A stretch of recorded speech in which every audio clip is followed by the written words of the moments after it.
Welcome back to our current edition of Mindful Matters podcast. It is becoming just a fun thing that we do here, Richard, and I really love coming Yep. back to these. It always refills me with energy, and especially the idea that we cut this time out to share ideas with you. I really hope that you, the listener, will find a lot of value in the things that we talk about. You take away some actual usable strategies, applicable things that will help you think better, feel better, and just have, in every sense, a more empowered day.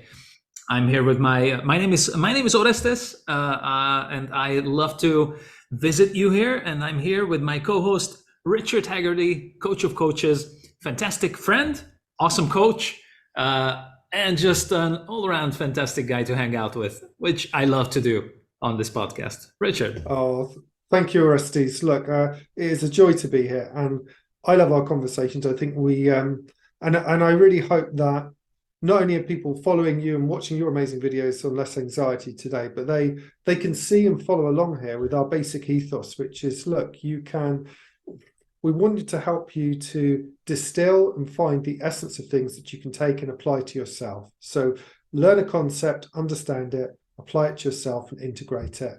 And see how some small shift inside you can create big ripples in the rest of your life. So it's brilliant to be here with you, Oresztesz. Thank you. Absolutely, absolutely. It's always fun. And of course, yeah, you can definitely follow us in all sorts of places, both Richard and I. And definitely make sure that you're subscribed so you get the notifications whenever the podcast comes out, and some other videos every other day to have more fun, enjoyment, and a different outlook on how you can have an empowered day. Perfect.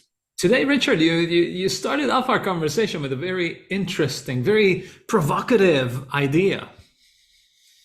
Exactly, Oresztesz. Well, I think these mental models and concepts are really interesting for us to look at. And, we had discussed before about the way the avatars and the looking glass effects and the way that can impact a person through and positively in historically when we're in a tribe and we are actually in physical proximity to people. But that's through the prism of social media or the internet, it can get a bit distorted. And there's a phenomenon called Warnock's dilemma. And basically what that says is that if your content online, so the content creator creates something that provokes, irritates, upsets, angers, annoys other people, it will tend to get more engagement than content people agree with.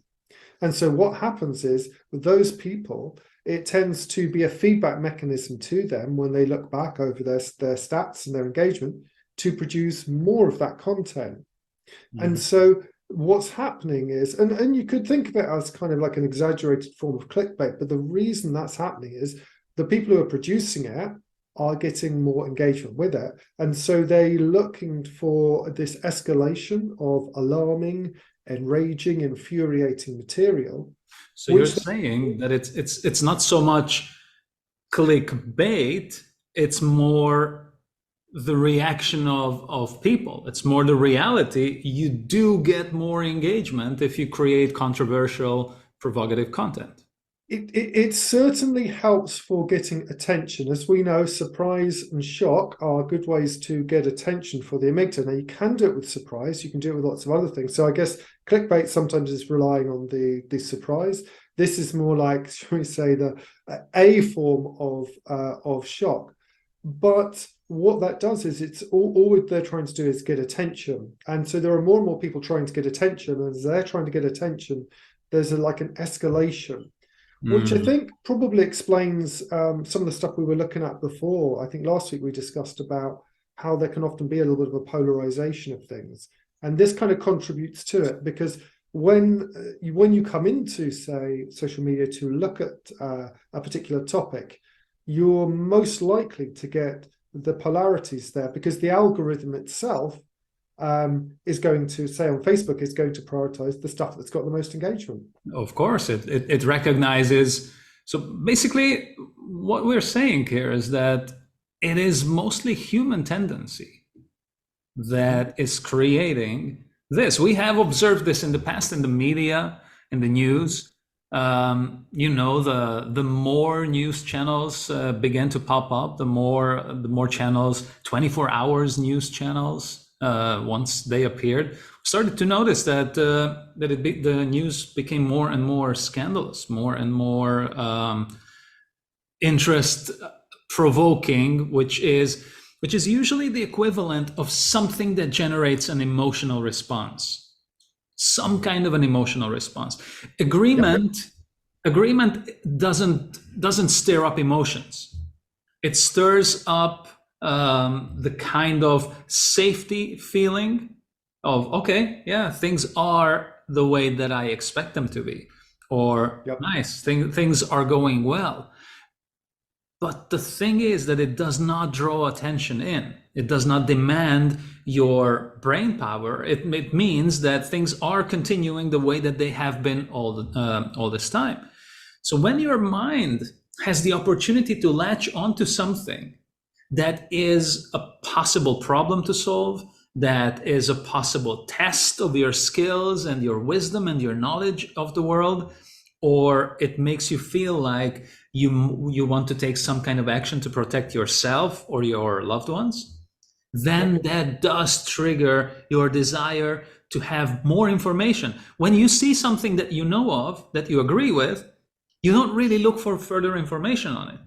It doesn't engage, it doesn't draw your attention in. But when you're looking at something that is shocking, is new, is dangerous, you will want to have more information to figure out how to deal with it, how to solve it, how to get out of it, how to avoid it, how to protect yourself. So yes, and that definitely draws attention. And attention is something that is measurable, even more measurable today than ever. Sometimes even your eyes are tracked on where you are looking at on your phone.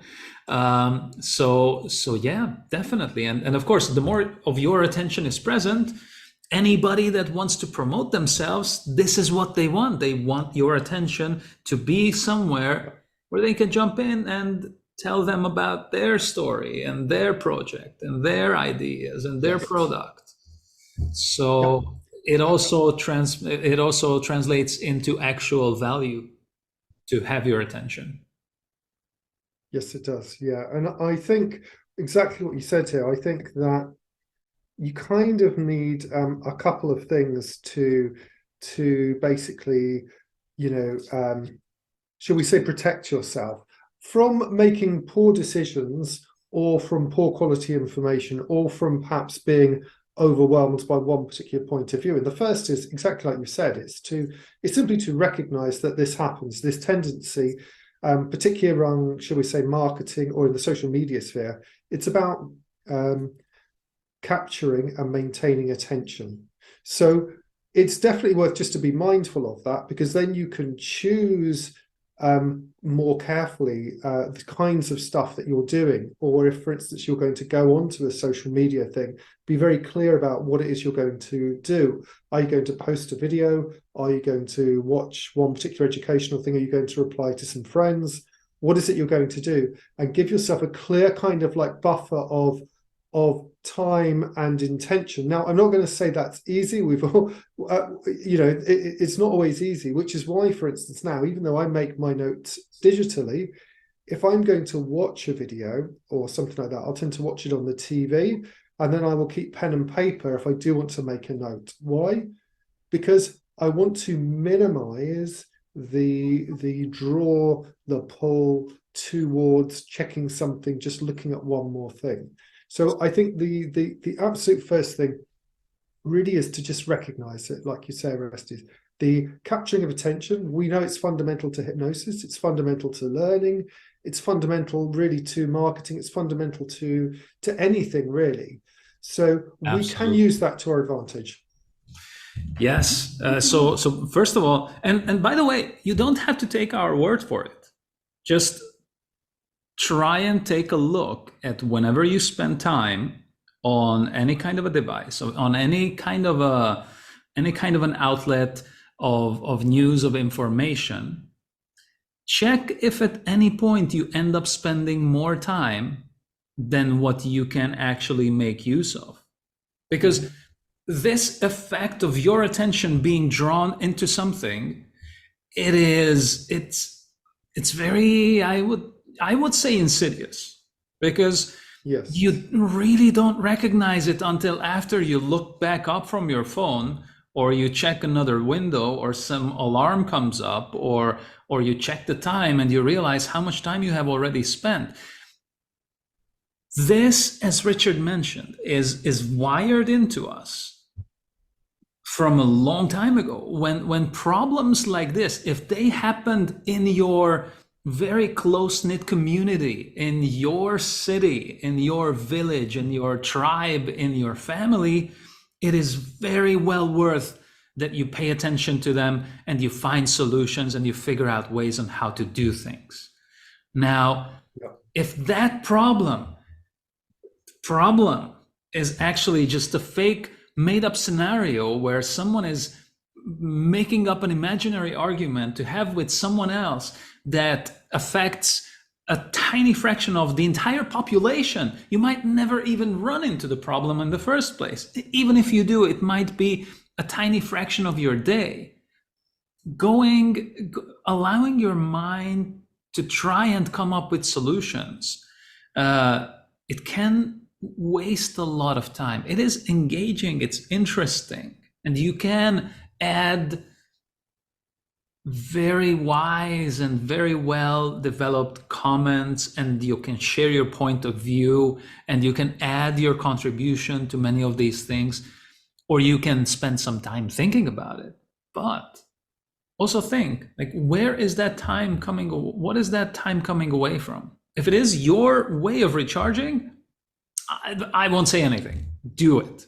Just do that. Just make sure that it is recharging, that it is actually energizing for you. It is making you feel better. If all you do is just turn your brain off, well, then I might say that there is still some value in it. If all of the benefit of going onto social media, or letting yourself browse an extra bunch of windows, or check out the next recommendation on the YouTube video, if all that does is turn your brain off for a minute, that's also a good thing. I'm not going to say that that is necessarily bad. You might need some way of escaping your own thought processes here and there. But then again, you might want to learn about mindfulness. You might want to learn about much more generative and positive ways in which you can do that. Agreed. If you just fall into the trap of I'm just going to check this one thing out that is actually relevant, that is part of my research, that is part of my plan, that is part of my interest, and then you find yourself spending an extra half hour just down the rabbit hole, then you want to really make sure that you do set up an alarm, that you set a time limit, that you set your very clear goal, what you're going to do. Maybe, Richard's strategy is the answer for you. Project it to a TV, make yourself have to jump through some extra hoops to put the next content on. The TV is going to ask you, or your cell phone, do you want to put another thing up there? And that is your tiny window of consciousness, of awareness, where you get to make a conscious decision. Is this something that I want to continue engaging with? Beautifully put. Yeah, and I think that's it. And I think it is about that choice, that mindful choice to consciously engage with it, exactly like you say. You can simply decide to monitor your time. Even if you put a timer next to you, a physical timer, you can see how long you're spending, and just starting to do that will claw back some stuff. Because here's the thing, none of us knows how long we have. Look at the beautiful Oresztesz. I love it. And I really like this. I really admire those kind of timers, because I may even put that on my Christmas list for Father Christmas, because look, I've worked hard this year, and that's the thing, we don't know how much time we've got. Now, the thing is, there's always two sides to this. What we're talking about here is there is something that happens with the brain seeing videos. Okay, our brain is stimulated by visual things, and our brain doesn't make a distinction, at least in the response, the visceral response we get between imagined events and real events. We do kind of know the difference, but in terms of the physiological reaction, a lot of those things are very, very similar. And we know this if we're watching a film, we've all had the experience of having a range of emotions. Okay, now the thing is, video is not reality, but it can really distort it. And I think it was brought back to me, like when I realized years ago, they would have these videos, compilation videos, say, of funny things with cats, or cars having like bizarre things happen to them. You're going down the road and then someone knocks them, or they just slide off, whatever. And there'd be like 50 of these videos edited and put in a row, one dopamine hit after another, after another, after another, of like 50 weird, extreme, unlikely life events. Now they've been put together in like a 2-minute video to overwhelm your sensory system. So the secret really is, once you're aware of that, there are certain classes of things probably to stay away from. Okay, like if you find an addictive pull towards something, like then just breaking that and being mindful with it can be a very, very useful, even just to be aware of the way that the triggers are set up to put us in can be very, very useful. But there's something more exciting in this, and that is, once you realize that your brain and your body will respond to how you're using your mind and what you're picturing, you can start to use that wisdom, that mindfulness, to visualize, to anticipate, to expect something that you want to have happen, something that you want more of in your life, or something that you want to experience more often and more regularly. And that is a really beautiful opportunity, because once you realize that, well, then you've got the world opens up for you.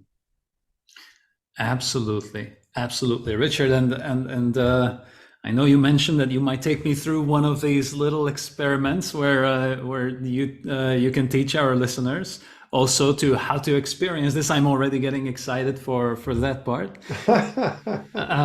with all this build up. But again, the takeaway from this, I believe, is very, very important to remember. Keep being mindful of how your time ends up being spent.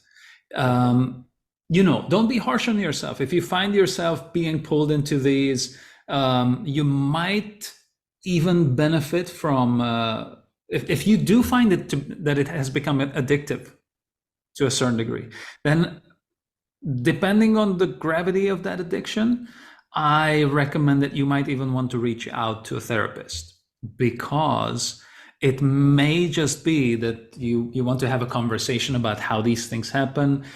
They might even help you understand that you maybe need to get rid of some other thought patterns that are overwhelming you, and it is providing some kind of a benefit.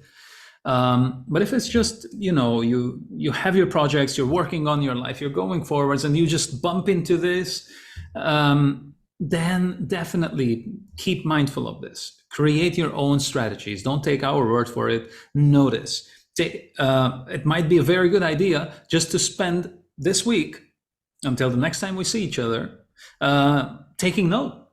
Just note down, keep somewhat of a diary of how much time you spent on social media, on news, and put it down next to it how much time you wish you spent. Mm-hmm. If those are the same, awesome. High five yourself, you're doing great. If the first number is more, what you end up spending, then it's probably somewhere in your benefit to take some kind of action. If it's way too much, my first advice, go see someone that understands these things.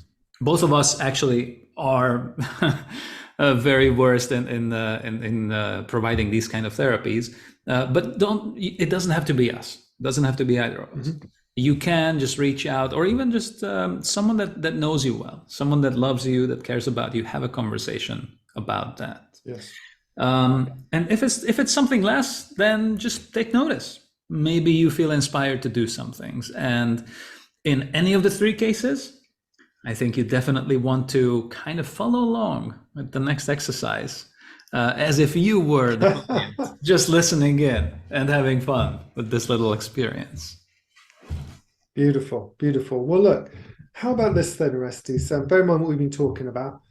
Would you like to, also, how would you like to discover how to stay calm and be a calming influence to others, no matter what's going on, no matter what pressures Would coming I?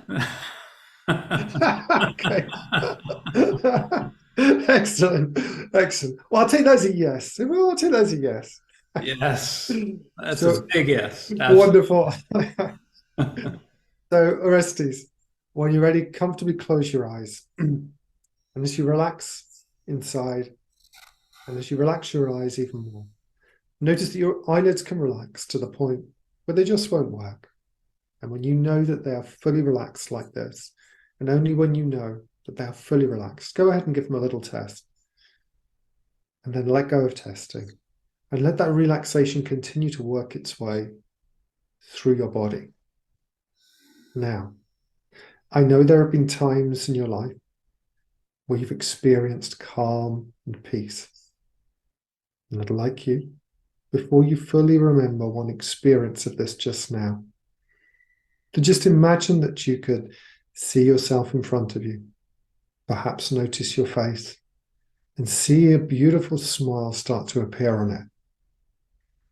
As you see that start to appear on it and feel that, let that remind you of a moment of calm and peace in your life. Maybe a moment by the beach, maybe some time in nature, quiet time by yourself, maybe some time ago, or maybe quite recent. But as you start to remember this now, yeah, just nod if you have a sense of a particular experience. Beautiful. And Oresztesz, as you think about this now, how are you feeling? It's a calm feeling. Calm feeling. Yes. And where, wonderful. Whereabouts in your body do you feel this calm feeling? In my head. In your head? And kind And of could this, cascading down from my shoulders throughout the rest of my body. yes. So in your head, kind of cascading down to your shoulders and the rest of your body. Mm. And could this feeling have a color when cascade like this?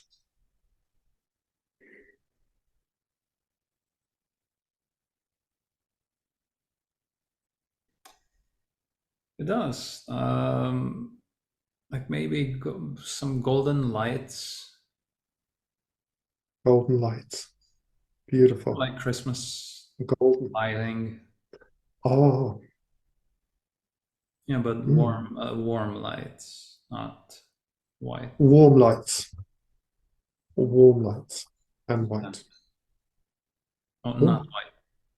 Not white, but warm. Yeah. And warm and cascading and body. And as this continues to cascade and calm, I'd like you to imagine that you have a special ring, that you're wearing a new special ring, a magical ring on one of your fingers. And notice that that cascade of color and warmth can flow into this ring. And I'd like you to take a moment as you wear this ring to feel the cascade in just the right way for you. And so as you wear this ring, you can feel this comfort this calm cascade from your head, working its way through your body, all the way through, so that each and every time you put on this ring,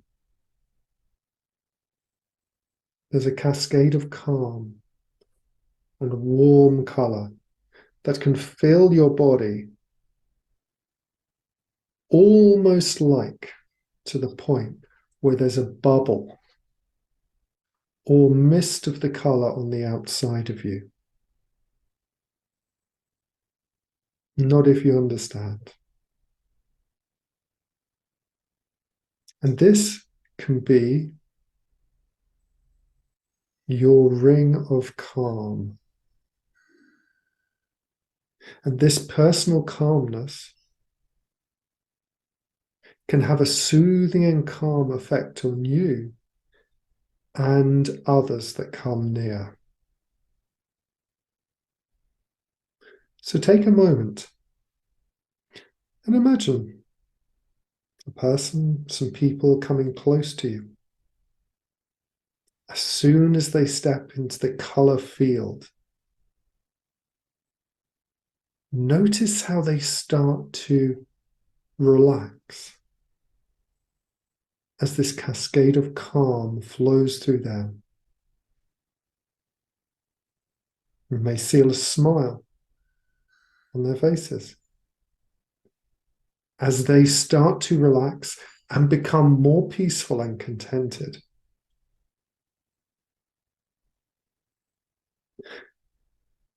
And remember that you can repeat this process anytime you want.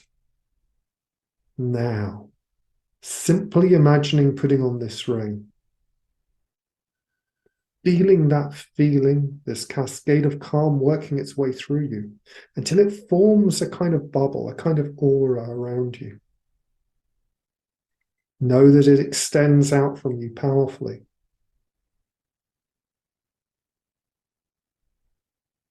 Know that when people are around you or meet you or you're interacting with them, they can somehow benefit from this automatically and easily. That's right. So take a moment now. Take all the time you need to really get to enjoy a calm like this. Now that cascade and warm and ring. Take all the time you need and let me know when you're ready to continue.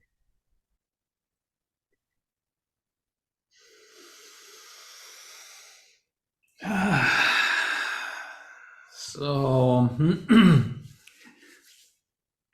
I got to recover my voice because Of course. just for the sake of our listeners and not to have to edit another 10 minutes of me just sitting in bliss, I chose to pull myself back from this.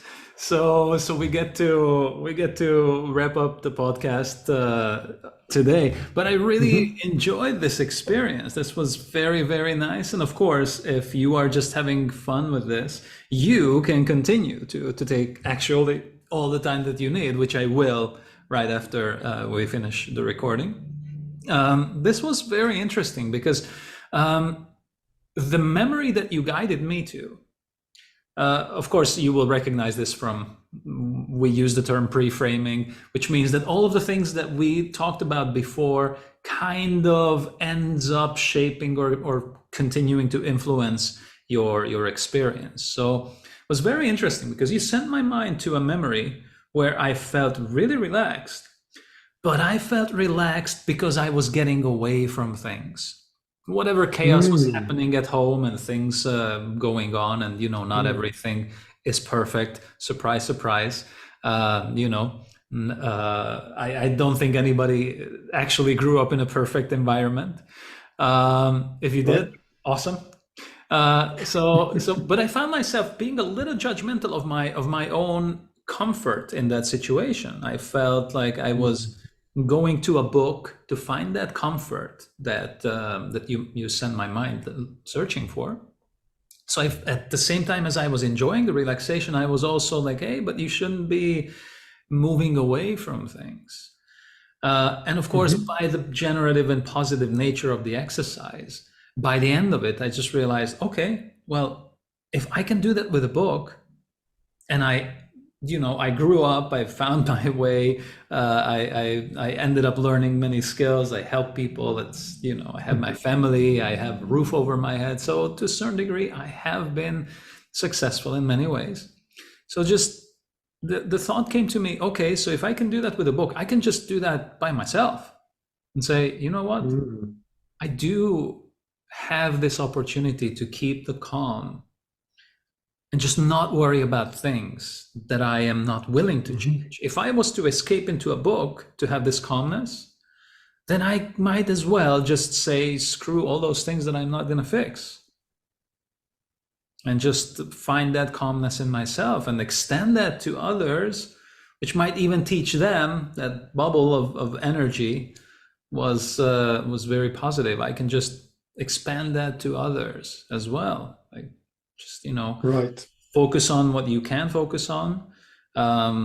Do take the things that will affect you into that bubble and then take care of them. But, you can't keep a lot of things out of there, which was very, very positive. Yes. Thank you. This was a very powerful experience. Thank you, Richard. Beautiful. Oh, you're welcome. And now that you know that you can experience this aside from a book, as well as within a book, and that it can, you have that flexibility to do it in multiple ways with the ring, and in other areas and scenarios. What difference does that make? It is going to make a lot of personal difference. That's I know this is going to be very applicable in specific parts of my life. Sure.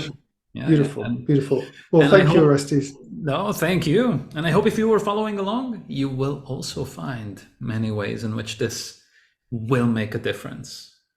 And of course, as always, you get to repeat this exercise. If you just rewind, go back a little bit in the video, you can also find that you might want to experience this over and over. Very calming.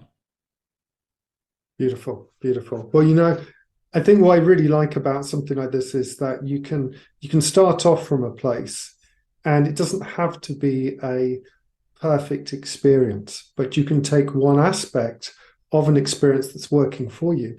And in fact, I have to say, Oresztesz, like when I had two experiences of trance. I'll mention real quickly that completely transformed my life. One was watching a documentary where people, this was many years ago, decades ago, where people were told to put a red dot, like these little stickers, in their car and around their house, and every time they saw it, they had to smile. And by the end of it, the researchers showed that you could change how happy you were. This completely transformed. I did not even know happiness was a choice.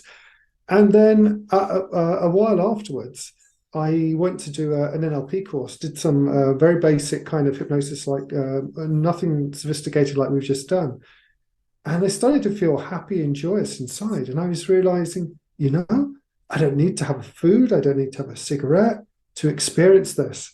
I can just feel good. I can choose to feel good right now. And even now, that just blows my mind, just doing that. So sometimes just the smallest insight of recognizing that, and even just the awareness of it can be very, very powerful. So an exercise like this has more than enough potential to create the beginning of like a kind of snowball effect of positive, good feeling for people. Absolutely. Well, thank you very much for sharing this exercise with me. And with all of our listeners. I hope you had a good time this week, and remember to check out the notes to see where you can find us. Make sure you subscribe. Leave us a comment about your experiences, your questions also. We'd love to hear them. Thank you for staying all the way to the end. I hope you enjoyed it, and thank you so much. Take care, Richard. Thank you very much. Yeah, no, I look forward. You can find out in the comments below how you can get in contact with us both.